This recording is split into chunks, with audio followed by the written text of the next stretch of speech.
Jusqu'à présent, 16 personnes ont été tuées au Sénégal et 500 personnes ont été arrêtées, avec de nombreux autres blessés.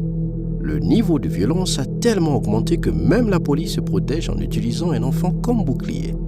Cela signifie que la police, qui est censée protéger le pays, se protège en utilisant un innocent enfant comme bouclier. Cela vous donne une idée de la colère croissante des gens. Le Sénégal est considéré comme l'un des pays les plus stables d'Afrique de l'Ouest. Il y a deux figures politiques célèbres ici, Macky Sall et Ousmane Sonko. Sall est le président actuel du Sénégal, tandis que Sonko est une personnalité éminente de l'opposition. Sonko a été condamné à 2 ans, ce qui a entraîné une augmentation significative de la violence au Sénégal, principalement perpétrée par les partisans de Sonko. Macky Sall, qui est le président actuel, en 2002, il a été élu maire de Fatick. Par la suite, en 2007, il a remporté un siège à l'Assemblée nationale sénégalaise. Enfin, en 2012, il a été élu président du Sénégal. Quant au chef de l'opposition, Ousmane Sonko, en 2019, il s'est porté candidat à la présidence du Sénégal, mais a obtenu la 3e position. Sonko est également connu comme l'auteur du livre « Pétrole et gaz au Sénégal », publié en 2017. Le livre met en lumière un scandale de 10 milliards de dollars sur l'énergie connu sous le nom d'affaire Petrotim. En 2018, il a publié un 2e livre intitulé « Solutions » qui propose différentes idées pour stimuler le progrès du pays, notamment dans les domaines de l'éducation, de l'économie, de la santé et de l'emploi. Macky Sall, membre du parti de Centre Droit Alliance pour la République (APR), et Ousmane Sonko, membre du parti de gauche PASTEF les Patriotes, ont joué des rôles importants dans la politique sénégalaise. Lors des élections de 2019 au Sénégal, Macky Sall a cherché à être réélu en tant que président et a remporté la victoire avec 58% des voix. Son parti, l'APR, représente une idéologie politique de centre droit. En revanche, Ousmane Sonko, représentant le parti de gauche PASTEF les Patriotes, a obtenu la 3e position lors des élections avec 16% de voix. Malgré son résultat dans la course à la présidentielle, la carrière politique de Sonko a connu un développement positif lors des élections locales sénégalaises de 2022. Il s'est présenté avec succès et a remporté le poste de maire de Ziguinchor, consolidant ainsi davantage son influence politique au niveau local. Le 23 février 2021, Ousmane Sonko, un homme politique sénégalais éminent, a été confronté à des accusations de viol formulées par une jeune femme nommée Adji Sarr, qui travaillait en tant que masseuse dans un salon de beauté. Sonko a vigoureusement nié les accusations, affirmant qu'il s'était rendu au salon pour un massage afin de soulager des douleurs chroniques au dos. Il a déclaré que l'affaire contre lui était politiquement motivée. L'accusation a déclenché de vastes manifestations à travers le Sénégal. Par la suite, le 3 mars 2021, Sonko a été arrêté et formellement inculpé de viol. L'arrestation a intensifié une situation déjà tendue, ce qui a conduit à des émeutes à Dakar, la capitale du Sénégal, le 4 mars 2021. Malheureusement, ces émeutes ont entraîné la perte d'au moins 12 vies. Après l'arrestation de Sonko, des milliers de personnes sont descendues dans les rues pour demander sa libération et critiquer la gestion de la situation par le gouvernement. Leurs protestations ont suscité l'attention du public et ont été scrutées. Finalement, Sonko a été libéré sous caution quelques jours plus tard. Le procès a eu lieu le 1er avril 2021, attirant une couverture médiatique significative. Des témoignages ont été présentés, des preuves ont été soumises et des arguments ont été échangés tout au long du processus judiciaire qui a duré longtemps. Après plus de 2 ans d'attente, le verdict a finalement été annoncé le 31 mai 2023. Sonko a été acquitté des accusations de viol, mais à la surprise de nombreux, il a été reconnu coupable de corruption de la jeunesse. Cette condamnation inattendue a entraîné une peine de 2 ans de prison pour l'ancien personnage politique influent, l'empêchant ainsi de participer à l'élection présidentielle de 2024 à venir. L'accusation de corruption de la jeunesse fait généralement référence à des activités ou comportements ayant une influence préjudiciable sur les jeunes individus, en particulier des mineurs, en les initiant à des pratiques nuisibles ou immorales. Lors de l'audience devant le tribunal, un avocat présent a informé l'agence de presse française AFP que l'accusation de corruption de la jeunesse est considérée comme une infraction mineure par rapport à l'accusation de viol. Dans le cas d'Ousmane Sonko, cela fait spécifiquement référence à des activités sexuelles avec un mineur ou à encourager leur participation à des actes immoraux. Cette distinction dans les accusations reflète le cadre juridique entourant les infractions liées aux individus de moins de 21 ans. Tout au long du procès, l'accusatrice de Sonko a fourni des récits détaillés des abus allégués, révélant qu'elle prétendait avoir été violée à 5 occasions distinctes. De plus, elle a mentionné avoir reçu des menaces de mort en lien avec l'affaire, s'ajoutant ainsi à la gravité de la situation. En soutien aux accusations formulées par l'accusatrice, un médecin ayant effectué un examen a confirmé avoir trouvé des preuves indiquant qu'il y a eu des rapports sexuels lors des incidents allégués. De manière significative, le juge a également condamné Ndeye Kadi Ndiaye, la propriétaire du salon de beauté où les événements se sont déroulés, à une peine de 2 ans de prison pour la même infraction de corruption de la jeunesse. Suite aux allégations portées contre Ousmane Sonko, ses partisans, qui estimaient que les accusations étaient motivées par des considérations politiques, sont descendus dans les rues pour manifester. Malheureusement, ces protestations ont rapidement dégénéré en violence, ainsi que les manifestants mettaient le feu à des voitures et à des bâtiments et affrontaient la police. Cependant, le parti du président Macky Sall a accusé Sonko de chercher à déstabiliser le pays à travers les protestations et d'utiliser les manifestations de rue comme moyen d'échapper à la justice. Les protestations ont causé d'importants dégâts aux infrastructures à travers le Sénégal. De nombreuses voitures ont été incendiées, des bâtiments ont été vandalisés et des commerces ont été pillés. Le gouvernement a estimé que les pertes financières résultant de cette destruction s'élevaient à plusieurs millions de dollars. En réponse aux troubles violents, le gouvernement sénégalais a pris la décision de couper l'accès à Internet mobile le 1er juin. Cette action a été justifiée comme nécessaire pour sauvegarder la sécurité politique et prévenir la propagation de la désinformation. Cependant, le 6 juin, la coupure d'Internet a été levée. Pendant la période de coupure d'Internet, l'utilisation des réseaux privés virtuels, VPN, a considérablement augmenté au Sénégal. De nombreuses personnes ont eu recours au VPN pour accéder à l'information et maintenir des communications avec d'autres. Selon un rapport de NetBlocks, une organisation internationale de surveillance d'Internet, le nombre d'utilisateurs de VPN au Sénégal a augmenté de 200% dans les jours suivant la coupure d'Internet. Walf TV, une chaîne de télévision au Sénégal, a fait l'objet d'une suspension de ses programmes de diffusion pendant une période de 30 jours. Cela est survenu après que le signal de la chaîne ait été interrompu brusquement le 1er juin, alors qu'elle couvrait les manifestations qui ont suivi la condamnation du leader de l'opposition, Ousmane Sonko, à une peine de 2 ans de prison. Le syndicat des professionnels de l'information et de la communication, SYNPICS, une organisation affiliée à la Fédération internationale des journalistes, FIG, a vivement critiqué et condamné la décision de suspendre la diffusion de Walf TV. Le 8 juin 2023, un incident désolant s'est produit à l'université Cheikh Anta Diop de Dakar, au Sénégal. Des étudiants ont incendié la bibliothèque de l'université, entraînant la destruction d'environ 200 000 précieuses archives. Ces archives comprenaient divers documents importants tels que les dossiers des étudiants, les travaux de recherche et des documents historiques. Abdourahmane Kounta, l'archiviste responsable de la préservation des archives, estime que l'incendie a été délibérément allumé par les manifestants étudiants. C'est vraiment triste et choquant d'entendre que des étudiants auraient réellement mis le feu à la bibliothèque. Les étudiants sont censés être ceux qui ont l'esprit positif, qui encouragent le progrès, la connaissance et l'épanouissement personnel. Faire une telle chose va à l'encontre de tout ce que représente l'éducation. La perte de ces archives pose des défis importants pour les chercheurs qui comptent sur les documents historiques pour étudier le passé. De plus, les étudiants auraient des difficultés à accéder et à apprendre de leur propre histoire, car l'université Cheikh Anta Diop n'avait pas encore numérisé ses archives. Des vidéos circulaient sur les réseaux sociaux montrant des hommes armés en civil impliqués dans des attaques violentes contre les manifestations lors des troubles qui ont suivi la condamnation du politicien de l'opposition Ousmane Sonko. Le gouvernement sénégalais a ouvert une enquête pour établir la vérité sur ces vidéos et les actions des individus armés. Selon des témoignages oculaires et des vidéos, ces hommes armés en civil étaient vus en train de poursuivre les manifestants.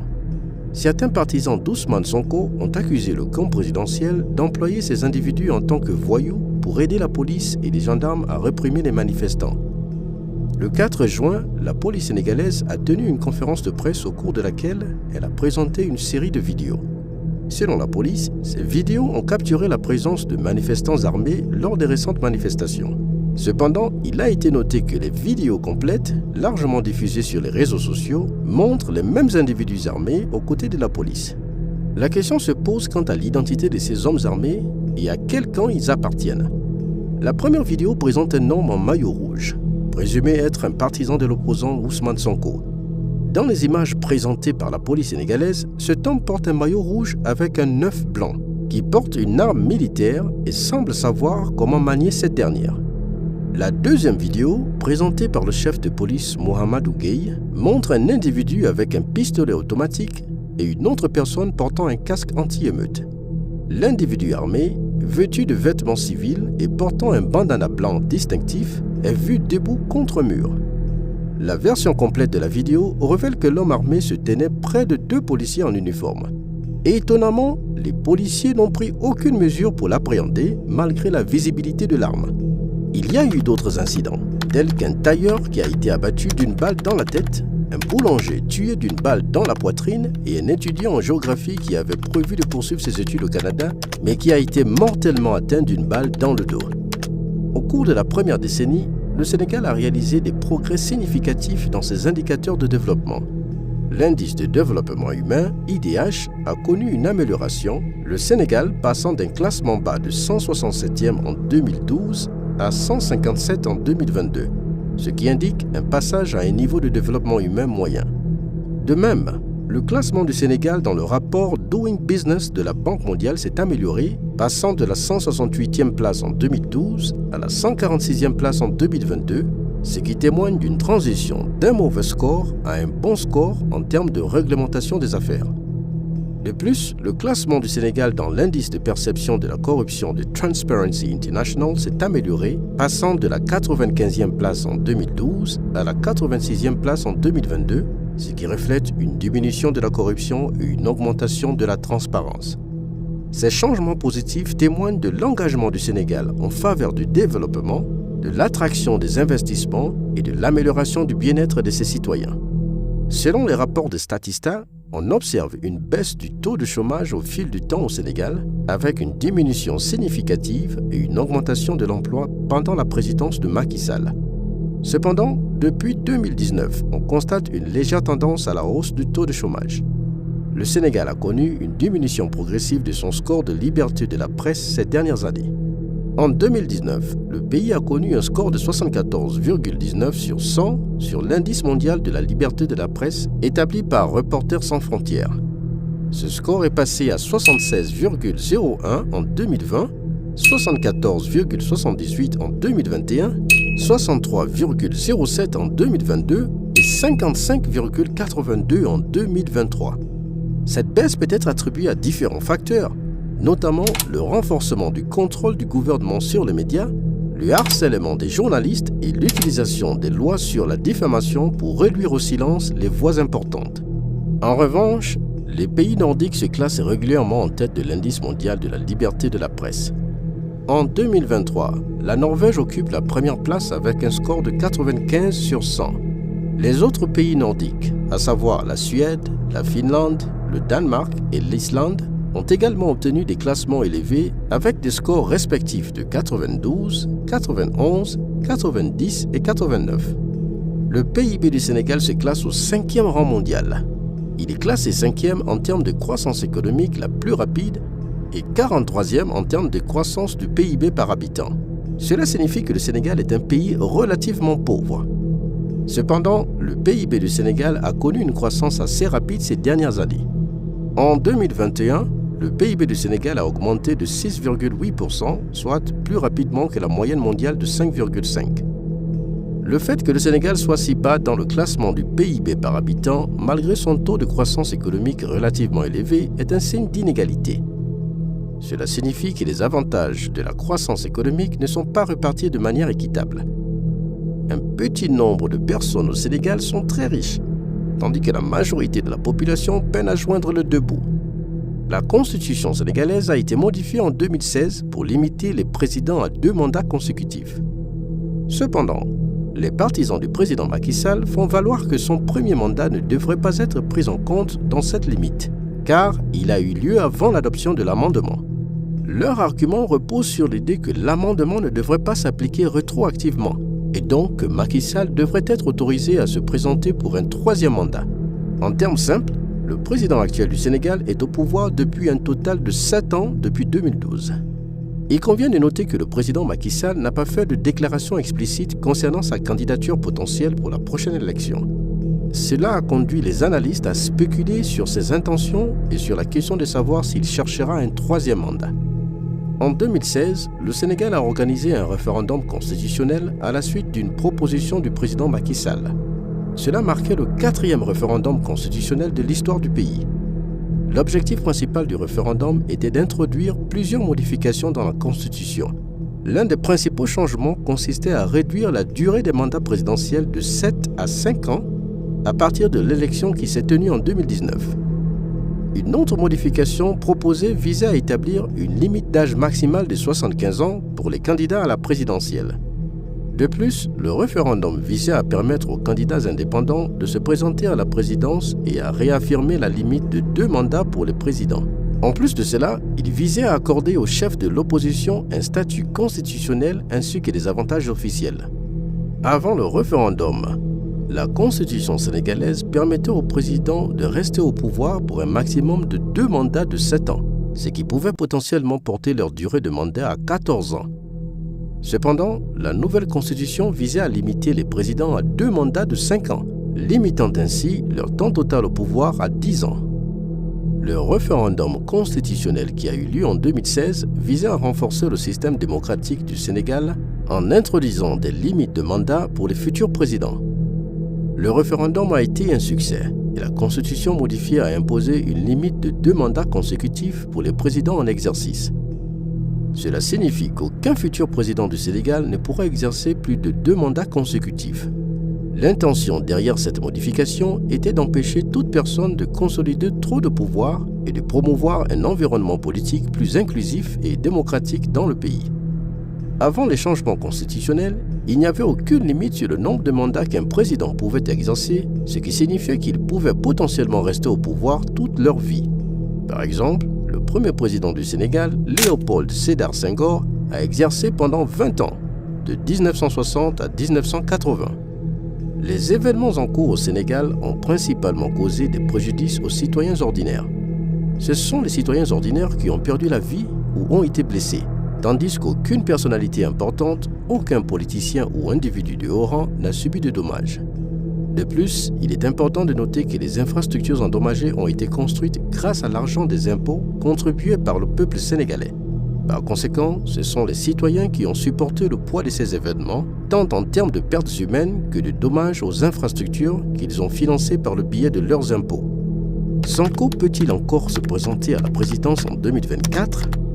Il semble que le rêve d'Ousmane Sonko de devenir président en 2024 soit en grand danger.